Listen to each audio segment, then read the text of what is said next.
Hola, ¿qué tal amigos? Estamos nuevamente con Segunda Cámara, con nuestros hermanos acá de Valparaíso y seguimos con estos mini estudios acerca de lo que es el liderazgo espiritual. La semana pasada estuvimos viendo acerca de la importancia de las convicciones y antes de poder terminar en el ciclo 2 de este tema, me gustaría más o menos mencionarles que las convicciones no son algo que nace de la noche a la mañana. Las convicciones se desarrollan y esto requiere de mucho tiempo, de meditación, de instrucción y para poder llegar en el fondo a una conclusión. Convicciones. Es importante y los líderes espirituales, el liderazgo espiritual requiere de hombres con convicciones. Una de las cosas que estuvimos viendo la semana pasada fue justamente en el libro de Hechos, en el capítulo 6, donde vimos que para poder servir solamente mesas se requería hombres que tuvieran ciertas cualidades, y dentro de eso debían ser hombres que estuvieran llenos del Espíritu Santo. Dice que esto se determinó para no descuidar el estudio de la palabra, hombres llenos del Espíritu Santo, que tuvieran sabiduría, a quienes había que encargar este trabajo. Es un trabajo simple, fíjense que es servir solamente mesa, pero esto ocurrió, si ustedes se fijan en un detalle, dice el versículo 1, que en aquellos días como creciera el número de discípulos. Yo estuve mencionando la semana pasada que nosotros para aprender liderazgo necesitamos partir de cero.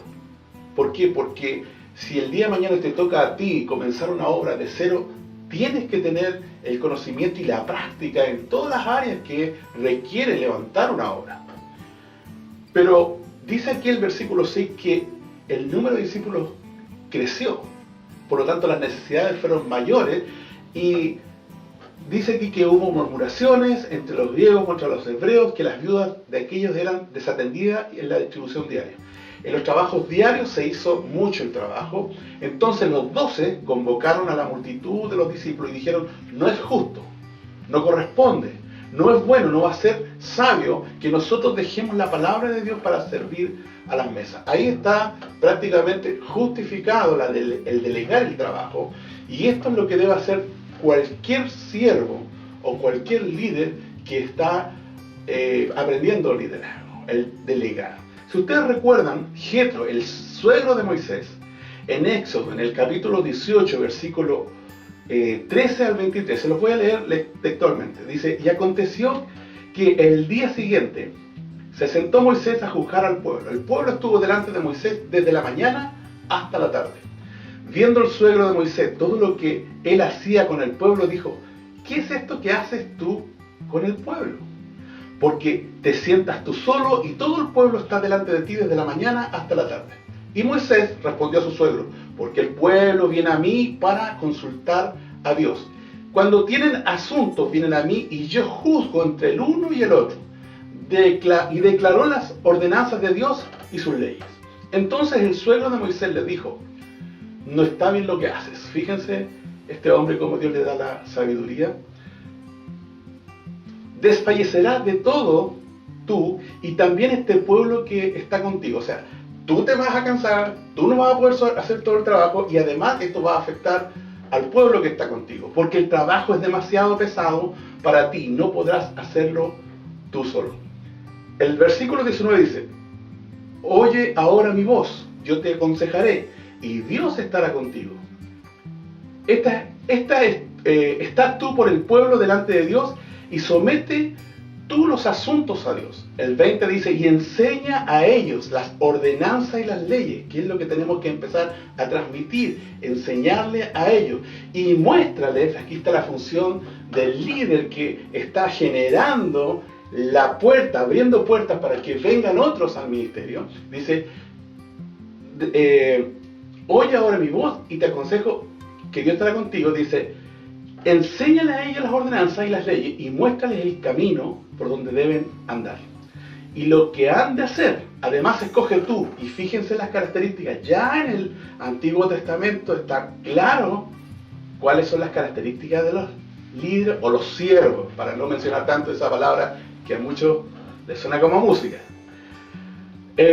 Dice: Además, escoge tú de entre todo el pueblo varones de virtud. Dice, temerosos de Dios, varones de verdad. Fíjense las características.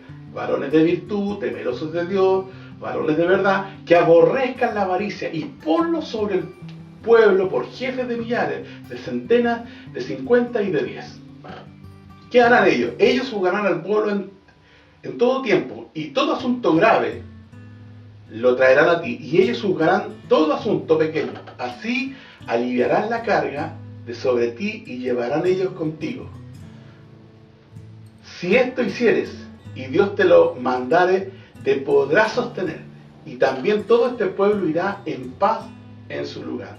Si obedeces esto que es sabio, te podrás mantener de pie en el trabajo, en carrera, no vas a morir en el intento, y además dice que va a traer un beneficio para el pueblo. Todo este pueblo irá en paz a su lugar. O sea, el liderazgo es importante. Convicciones bíblicas no son nuestras preferencias personales. Recuerden esto. No es lo que nosotros vamos a considerar como legítimo para ejecutar el liderazgo espiritual.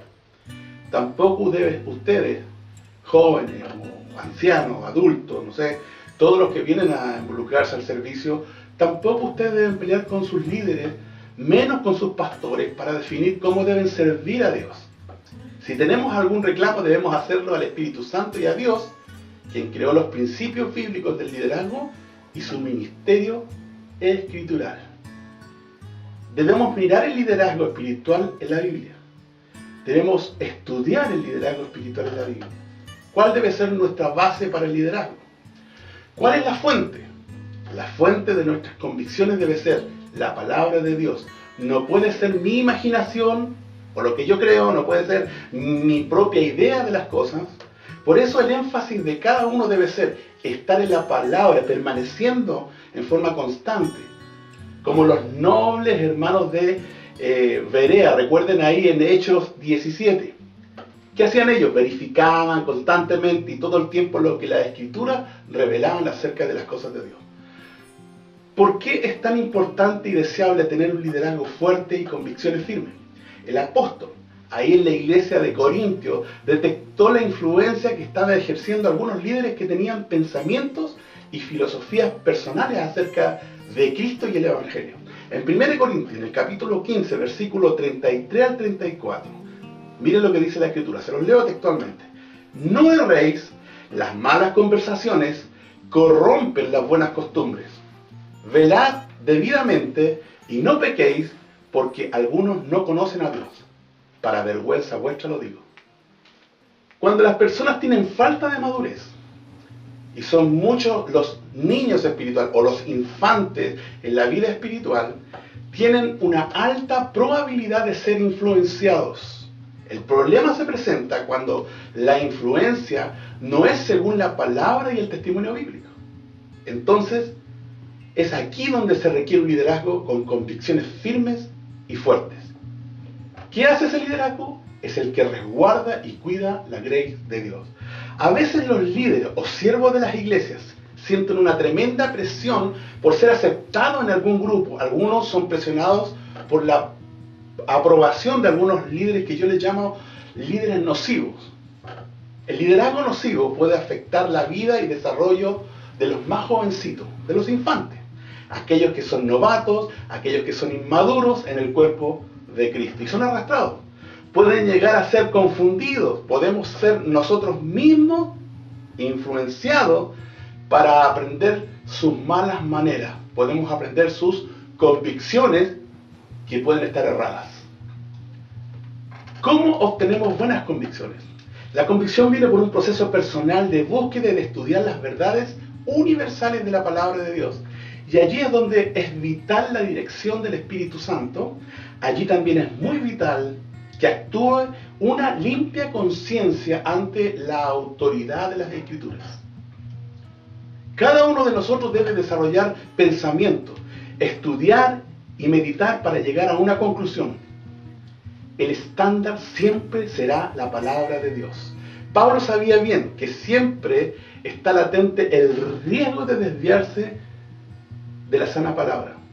Pablo exhorta a la iglesia de Corintios a no moverse del Evangelio de Cristo. Segunda de Corintios, capítulo 11, versículos 3 y 4. Pero temo que como la serpiente con su astucia engañó a Eva, vuestros sentidos sean de alguna manera extraviados de la sincera fidelidad a Cristo.